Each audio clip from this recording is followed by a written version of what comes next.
Imperial Uncle. Chapter 55. Soon, Lu Tongyi pushes the door and comes in, then he closes it behind him. The servants are getting a boat ready. Merchant Wan will be leaving very soon. He places a cloth-wrapped bundle he's been holding on the table and continues, there are going to be 6 boatmen on the boat to deliver Merchant Wan to his ship. Lu Tongyi moves a bonsai on a stand in front of the window, and to my surprise a hole appears in the wall, revealing a long, narrow passageway. Once you leave through here you'll reach the location where the boatmen are gathered. I give him a look. How do you plan to deal with Wang Yu? Lu Tongyi seems perfectly poised. There's always a way. Don't worry. I give him another look, and picking up the bundle, I walk to the opening of the passage and throw the bundle inside before turning the bonsai, closing the entrance. I grab his arm. Since you have wine on the ship, won't you drink with me? Lu Tongyi stares at me with a tight frown on his face. Your Highness, time is short. If you don't leave now. Why would I have to leave? I want you to stay with me, Rancy. His arm goes rigid for a second, and I half drag him out the door. Wang Yu is waiting at the entrance of the corridor. I haul Lu Tongyi right past him. Eunuch Wang, I'm going to have some drinks with Lord Lu. You may go ahead and rest inside the room. Behind me, Wang Yu answers with an as you will. I stop once I have managed to drag him into the parlor. Right. Merchant May, where is a good place for us to drink? Lu Tongyi glances at me with a rather rigid expression. He calls a servant and asks a few things of him, then he turns to tell me, over this way. Lu Tongyi takes me to another small, secluded room. First the servants bring wine, then a short while later, they bring dishes of food. I gulp down one cup after another and as I do I ask Lu Tongyi, why did you have to come? There's a cup of wine in front of Lu Tongyi and no matter how much I try to talk him into it he only drinks enough to wet his lips. I just happened to be passing through. I laugh aloud. You already brought the eldest Yun all the way here, so how is that just passing through? Lu Tongyi seems nonchalant. Merchant Wan happened to want to come over too, so I happened to bring him along with me. I laugh aloud again, and continue drinking. Before I know it, it has become dark outside. I make a visit to the toilets with a slight stumble in my gait, and on my return I'm about to continue when Lu Tongyi suddenly rises to his feet, goes to the wall, puts his arms around a vase, and turns it. Another hole opens up on the wall. I stare at him somewhat speechlessly. Merchant May, how many secret passages do you actually have on this ship? Lu Tongyi produces another bundle from an unknown location. Your Highness, please leave as soon as you can while it's dark. Eunuch Wang is sleeping in the room, so there's no need to worry. I put down the cup, and stare at him. Then what happens to you? When Wang Yu wakes, what will you tell him? Lu Tongyi still sounds as nonchalant as before. Your Highness, do not worry. I naturally have some way to get away. I kind of feel like laughing. The pain behind my left ribs is getting worse and worse, I can taste blood in my throat. Shakily I rise out of my seat and approach him. Lu Tongyi presses that bundle into my hand, but I grab his arm instead, and stumbling forward I end up clinging to him. Lu Tongyi goes very still all over once more. Softly, I say to him by his ear, it's no use. You understand how meticulous His Majesty is. He bestowed me poison the day he summoned me to see him alone. My life will end tonight. Lu Tongyi is so warm. It makes my heart so very serene. It's getting hard for me to remain standing. There happens to be a bed in the room, and so I fall into it, taking him with me. I can't see the expression on Lu Tongyi's face right now, I just say to him, Rancy, I'm sorry. I wasn't going to involve you again. It may be fate, as the end befalls me this time, you're still the one at my side. I am by nature someone who cherishes life. I have no idea why people are born, and I don't know if ghosts exist. Perhaps life is briefly having, and death is forever lacking. At any rate, having is always better than lacking. That's what I think. That's why no matter what stage things reach, I always tax my ingenuity and use all my means in order to keep myself alive. It's too bad, the more I struggle, the harder it is to run. Now that I've come to this juncture, contrary to my expectations, I don't really have any other feelings, just a bewildering numbness. I say to Lu Tongyi, Ranci, I already told you that you don't owe me anything.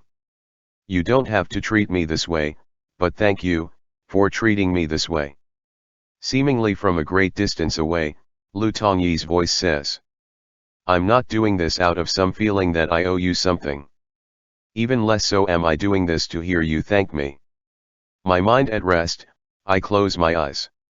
To be able to hear those words, this life of mine has been worth it. Lu Tongyi, if there is. If there is. I think about this, and do not finish the sentence. Whatever if that I may say can turn out to be fake, and in a real, tangible moment such as this, it feels inappropriate to say it. If, say, what comes after is just a night of dreamless sleep, and when I wake up in the morning I'll be able to see him as soon as I open my eyes, and to hear him say, Prince Huai. Your Highness. Merchant Zhao. It doesn't matter which. As long as I can see, I can hear, how wonderful that will be. In the impenetrable darkness, I subconsciously open my eyes. I can vaguely make out someone's face. When he comes into focus, I realize it's Lu Tongyi. He's standing at the side of the bed with a bowl in his hands. You're awake. For a second I'm stupefied, then I immediately sit up. Where is this place? Lu Tongyi says calmly, on the ship. You fell asleep in this cabin last night, Merchant Zhao. It's already late morning.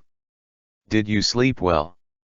I frown, and at once my head throbs with a headache like having needles pushed into my skull.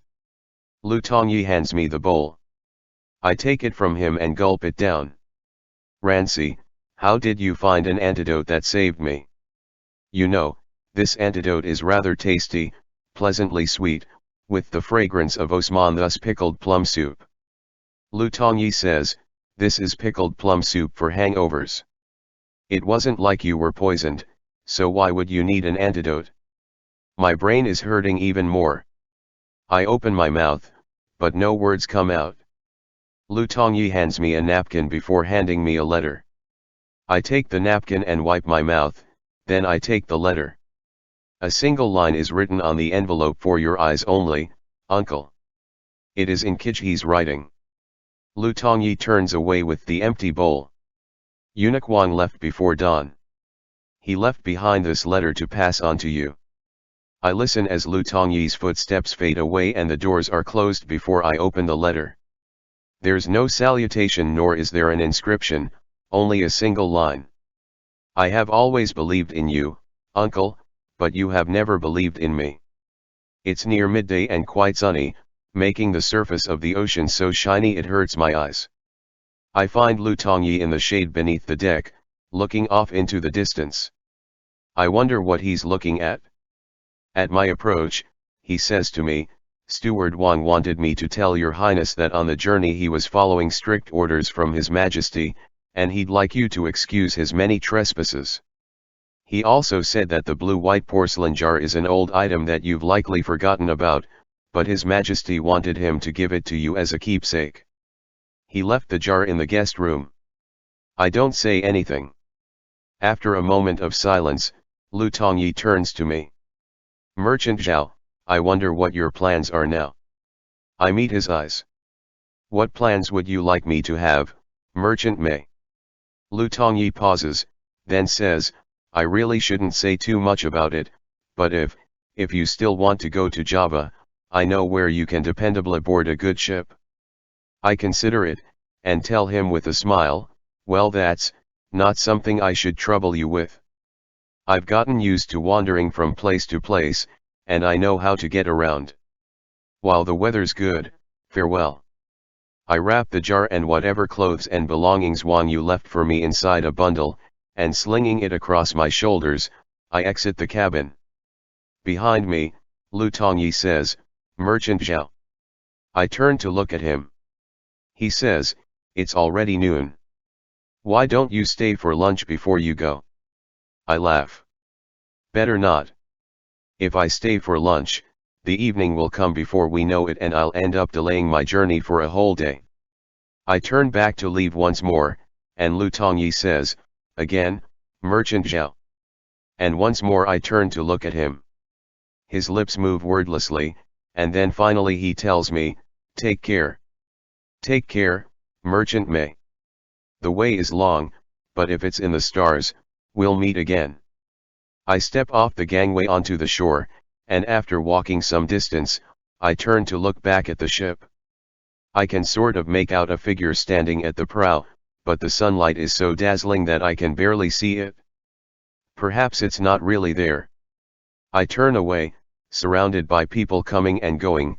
My destination is distant and the journey long. End chapter. Imperial Uncle. Chapter 56. I grab a handful of dried red flowers from the bag, rubbing some of it between my fingers. "Isn't there something wrong with this merchandise of yours?" The middle-aged fellow seems taken aback and looks at me defiantly. "Where'd you come from, you know it all?" "Huh. Don't you wreck my business. This here's first-rate mohi flowers from the kingdom of Mohi, only royalty gets to use them. You're probably too ignorant to have ever seen them before. I've seen plenty of mohi flowers before, but the biggest dried ones are the size of peas. Yours are each as big as a chrysanthemum. They can't be just wild flowers growing near the gates of your home village, can they?" Even the man's neck is turning purple. "Nonsense. They're precious precisely because they're big. Only the best ones are this big." I put the flowers down and tell him earnestly, "Next time you come to con people, do remember to do some research first. Everyone knows that the smaller a mohi flower is, the more valuable it is. The ones that are as small as a millet grain are of the highest quality.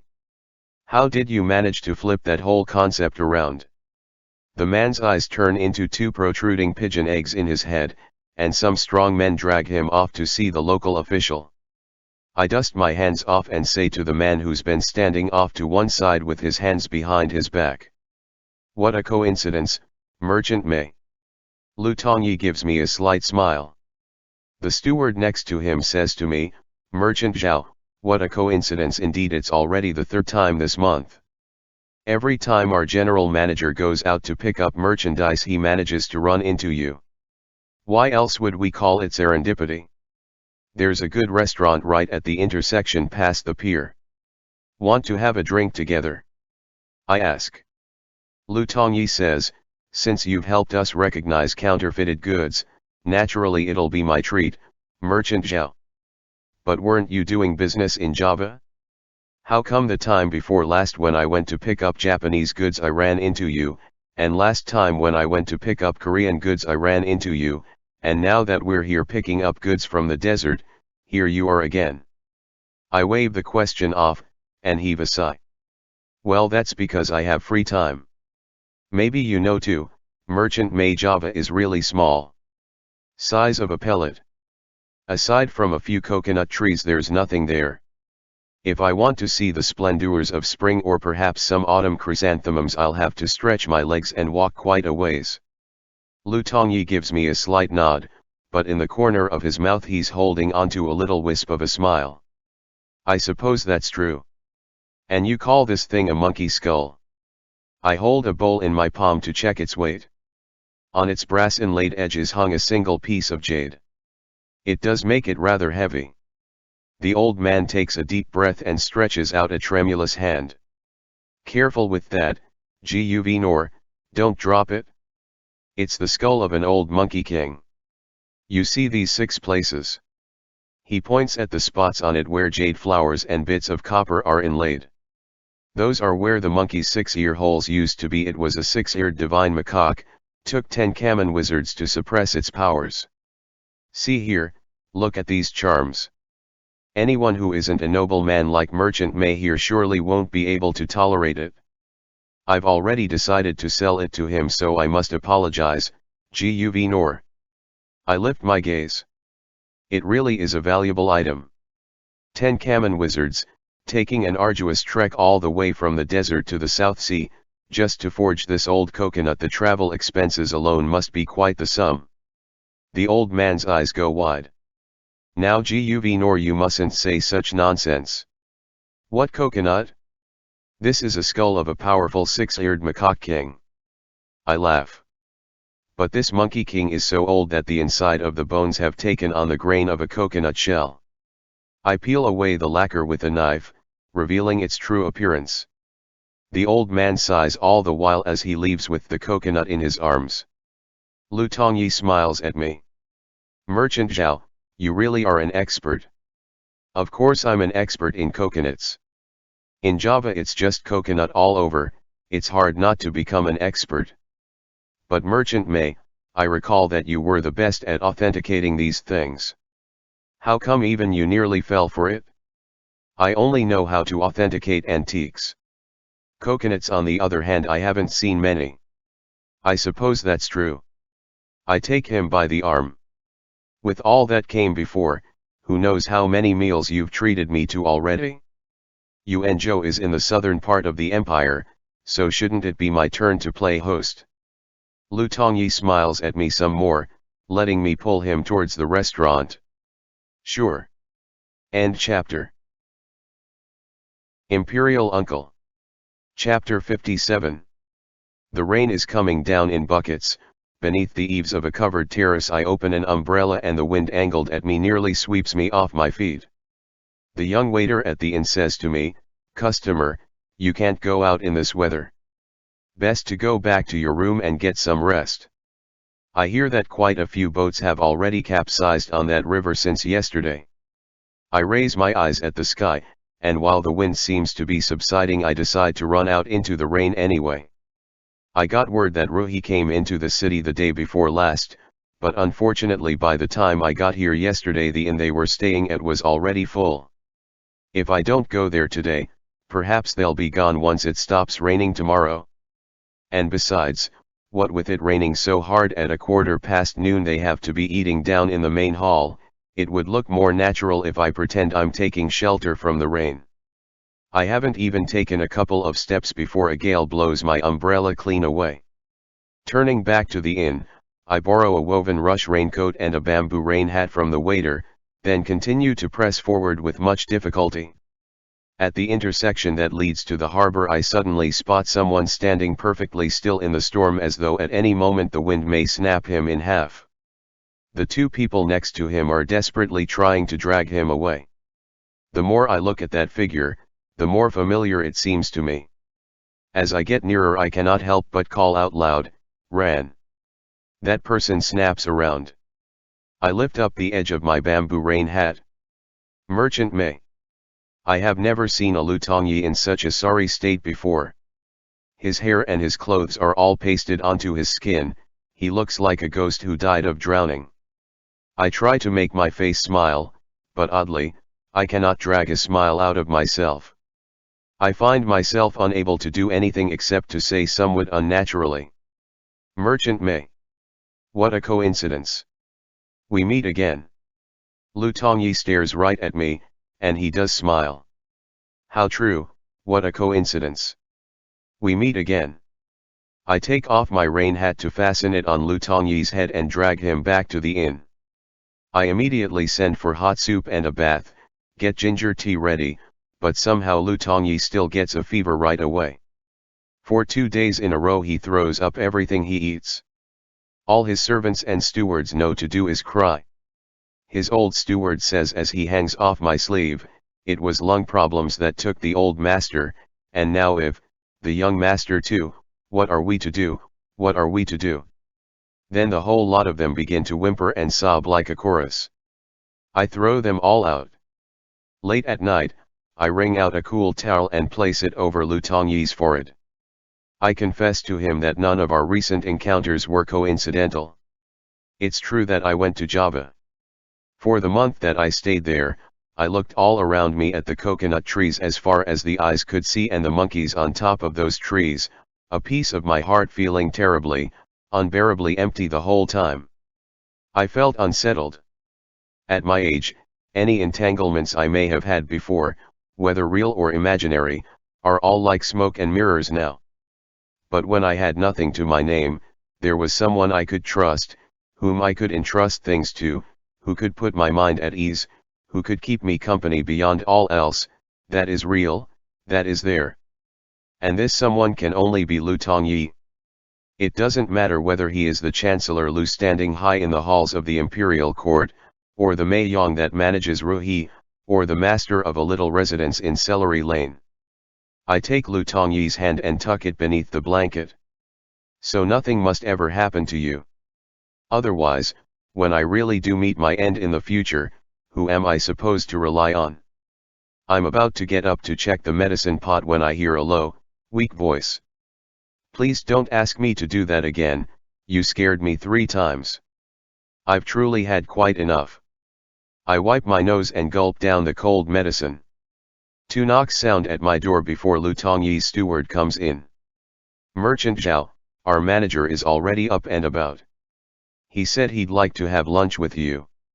Lunch is an insipid affair because I still have a cold, and Lu Tongyi has just gotten over a bout of serious illness. Aside from a bowl of milky fish broth, everything else on the table is green vegetables and radish peel. We can't even drink rice wine. After finishing a meal without much interest, I'm truly in no mood to drink tea. I can't taste the aroma, my mouth is filled with bland bitterness. I hold back the teacup with my hand and say to Lu Tongyi, that reminds me, Merchant Mei. I'd like to ask you for help with something. Lu Tongyi's hand pauses in the tea pouring. Please go ahead, Merchant Zhao. It's like this, a while ago, I lost a bit of money in a deal, so. Lu Tongyi sets down the teapot and looks at me. I continue, I'm not asking to borrow money. I wanted to ask you, are there any openings at Ruhi? Like an assistant manager or steward or some such thing. Look, your business is getting bigger and bigger, and there's so much work to do, so you must need more help, and besides. Lu Tongyi continues to stare at me. I meet his gaze, and start to smile. Rancy, you know, how much longer are we going to go around in circles like this? Lu Tongyi has started to smile as well. I wasn't going to go around in circles anymore today. But you have been going round and round all this time. 10 years later, it is the 5th month once again, Rancy and I travel overseas to take care of a shipment, and by the time we get back, it is autumn. The moment we get home, Steward Lee tells me that there is an urgent letter from the capital that has been sitting here for a fortnight, addressed to me by my full name. Since we got off the ship, Rancy and I have already noticed something different about the mood, and heard some discussion along the way. As soon as I see the envelope, my heart goes cold. It's Kitten's handwriting. I open the letter hurriedly. There are only a few words inside, but they make my limbs turn to ice. Uncle, His Majesty is gravely ill, he wishes to see you once more. I ride whip and spur the whole way to the capital. I make it to the city walls to find the guards dressed head to toe in indigo as they raise a banner of mourning. All at once my vision darkens to black, and I don't know what happens after that. The autumn rain is fine and dense, drenching the earth, the mountain maples have gone a searing shade of red. I dig through the dirt and bury the little blue-white porcelain jar next to the steel. The words "Here lie the bones of Emperor Dizong" have been carved onto it. I only remember that my nephew Kij, he wasn't some wise sage or long live His Majesty, and he wasn't called Dizong. He was just an awkward child, a bit shy with strangers. When you're born to the imperial family, there are lots of rules and lots of restrictions one must abide by. He couldn't play too much of what he wanted to play with, couldn't eat too much of what he wanted to eat. For the sake of etiquette and respectability, he managed to live to his teens and never saw lava garlic before. It happened to be the 12th month back then. I wonder what the Dowager Empress could have been thinking to let the heir apparent visit the Prince Huai estate even so. Naturally, the troublemakers Kitten and Kafei and their ilk also came along another day where no one got any peace at the estate. I was taking a break in between all the chaos in the side parlor when my mother told me that the kitchens had just finished making lava garlic, so I had a servant bring me a few cloves to try when the heir apparent, who happened to come in just then, called out fiercely, "Don't eat that," and swept his sleeve across the table. The little dish containing lava garlic crashed onto the floor into 1,000 pieces. The servants inside the parlor were so terrified they all dropped prostrate to the floor. Kijhi looked up at me and said gravely, "This garlic is already turning green. It's clearly toxic. Why were you still going to eat it?" I stood stupefied for a moment, then I laughed. The servants inside the parlor, as well as my mother, who had rushed over on hearing the noise, also laughed. "Your Highness mustn't have had lava garlic before. This kind of garlic can only be pickled during this time of the year." I sent for some more, and ate it in front of him. The maid said to him smilingly, "Your Highness is of noble birth, so it's natural that you've never seen these kinds of commoner food." It wasn't often I got to see Kijhi turn red in the face. He said, straight-faced, "Alliums like garlic and leek are not things that we can have often. Presumably it's to avoid having bad breath or passing gas, thus breaching etiquette." I ate one clove, and Kijhi kept glancing at the plate of lava garlic. Since there were rules stating that he couldn't eat it, I certainly did not dare let him eat it, so I told one of the servants to take it away. Contrary to my expectations, the maid was just bending down to take it when Kijhi stopped her. "Wait a moment." The maid withdrew her hand. Kijhi paced his way to the table, and with a solemn expression he said methodically, "We must find out more about common things to better understand commoner circumstances." He picked up a clove of lava garlic and solemnly stuffed it into his mouth. Consequently, the princes ended up eating down nearly half a plate of lava garlic while having their bowls of congee.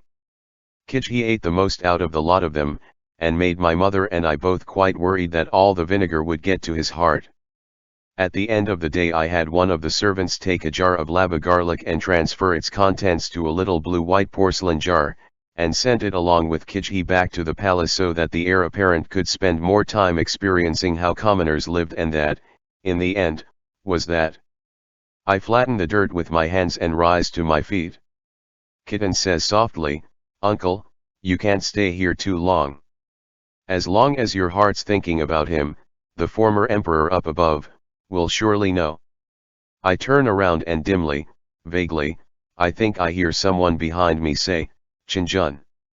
I look around. In a place where emperors' bones are buried, where would I find the first person to ever call me by my courtesy name? Outside the emperor's burial ground, as I step into the carriage, out of the corner of my eye I spy a figure standing next to the road, between mountain stones. He smiles at me with eyes and expression most carefree, then immediately vanishes among the stones. The autumn rain drizzles down fine and dense, and the red leaves are beautifully vibrant. It's like he was never there at all. I lower the curtain. The carriage rolls smoothly on. I return to the Prince Dai estate, and when the rain stops the next day I'll be getting ready to go home. Rancy is still waiting for me at home. Kitten would like to keep me here for a few days, but I tell him, nowadays the business has gotten quite busy and Rancy can't do it all on his own. I must hurry back. "Uncle, you're only saying that because you don't want to stay. It's not like I'm asking to borrow money from you anymore, so what are you running off in such a hurry for? You're at the very least a princely bulwark of the state now. Why is your speech still so sloppy?" Kitten laughs. "In front of Uncle, your nephew will always be young." Outside the room, a bunch of children are playing in the garden. Kitten told me earlier that some of them are his kids, and some are cafes.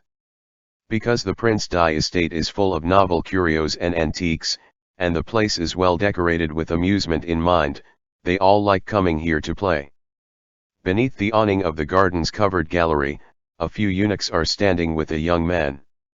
The child's soft, pre-adolescent features are achingly familiar, I cannot help but look at him some more. Kitten laughs aloud, that's one of his children. The same as they are. The same. I proceed to give him a smile. Kitten lets out a sigh. When I see them I'm reminded of myself when I was little, playing in the Prince Hua estate. Being a child was the best. We didn't worry about anything. Yes, being a child was the best. All innocent naivete, even when there were adults watching over them, teaching them this or that, they still had the down-to-earth nature of children. For instance, that episode several years ago when I held them as they picked plum blossoms. I didn't really understand what really happened that day until my mother pointed it out to me. Actually, the reason why all those princes gathered at the Prince Hua estate was because my father had just passed away. A few different cliques wanted to figure out where my loyalty lay. And they shouldn't have been able to figure anything out since I had picked up every single prince, but because that teacup was turned over, I held Kichi the longest and so the Prince Hua estate joined the heir apparent's faction. You can't think about these things too much. It's been decades, a lot of people and a lot of plans are already null and void. When I look back, all I see are a bunch of kids coming over to their uncle's house to play, that is all. A eunuch slips into the room and says something next to Kitten's ear. Kitten tells me that he'll be right back, then he rises and goes out. I walk outside, pacing slowly in the gallery to watch the children as they play. Suddenly I hear commotion from the parlor next to me. I glance inside to find Kitten bowing. This subject is going to see to a guest first, then this subject will return presently. Sitting upright in the seat of honor is the same young man standing in the gallery earlier. His eyes are childlike and clear, looking at Kitten as he nods with feigned maturity. Then we will wait here for you, Imperial Uncle. End chapter.